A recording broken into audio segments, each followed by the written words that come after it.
আজ চলে এসেছে আবার একটা নতুন ভিডিও নিয়ে। আজ করব আমি চিকেন রোল। তার জন্য এখানে বোনলেস চিকেন নিয়ে নিয়েছি আমি 300 গ্রাম, আর তাতে দিয়েছি জল ঝরিয়ে রাখা দই 100 গ্রাম, আর সঙ্গে দিয়েছি রসুন বাটা 1 চামচ, আদা বাটা 1 চামচ, ধনে গুঁড়ো 1 চামচ, জিরে গুঁড়ো 1 চামচ, গরম মশলা গুঁড়ো 1/4 চামচ, চিলি ফ্লেক্স 1 চামচ, গোলমরিচ গুঁড়ো 1/4 চামচ, লবণ স্বাদ অনুসারে, হলুদ 1 চামচ, অল্প কস্তুরি মেথি আর অল্প সরিষার তেল দিয়ে মেখে নিয়ে আমি এখানে রেস্টে রেখে দিয়েছি 10 মিনিটের জন্য। ততক্ষণে আমি রোলের রুটির জন্য আটাটা মেখে নিই। তার জন্য আমি এখানে 1 কাপ ময়দা আর 1 কাপ আটা নিয়েছি। তাতে অল্প লবণ আর অল্প অল্প করে জল দিয়ে একটা সুন্দর ডো তৈরি করে নেব।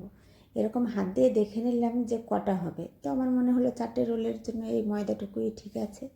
তারপরে এটা সুন্দর করে আমি এখানে মেখে নিয়ে উপরে অল্প সাদা তেল দিয়ে আমি এখানে এটা পাশে রেখে দেবো 10 মিনিটের জন্য, যতক্ষণ না আমার অন্যান্য সব কিছু রেডি হচ্ছে।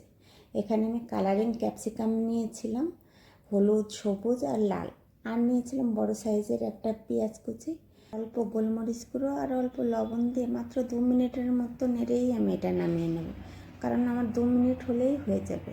হালকা কাঁচা কাঁচাই থাকবে, অসুবিধে নেই। আর এখানে আমি চিকেনটাও করে নিলাম। চিকেনটা বেশিক্ষণ লাগবে না, আমার 5 মিনিটের মতো লাগবে। এরকম ঢাকা দিয়ে হালকা আছে ঢেকে ঢেকে আমি সেদ্ধ হয়ে গেলে এই চিকেনটা আমি নামিয়ে নেব। হয়ে গেছে আমার চিকেন, নামিয়ে নিলাম।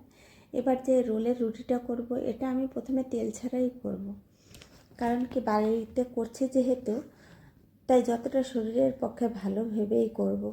তাই তো আমি এই ডোটা মাখার সময়ও আমি হাফ আটা আর হাফ ময়দা দিয়ে মেখেছি, যাতে শরীরের পক্ষে একটু হলেও ভালো হয়।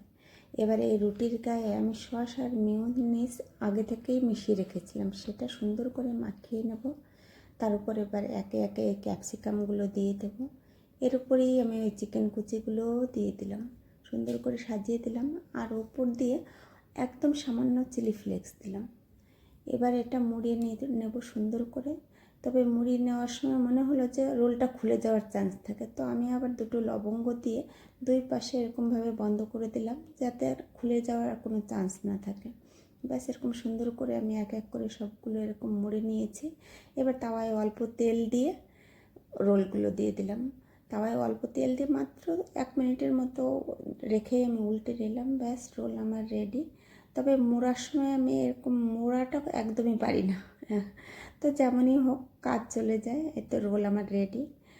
তো তোমরাও করে দেখো, অবশ্যই খুব ভালো লাগবে আর খুব টেস্টি হয়। তো যদি আমার ভিডিওটা ভালো লেগে থাকে তাহলে অবশ্যই লিখে জানাবে। আর ওকে, সবাই ভালো থাকবে, সুস্থ থাকবে, বাই।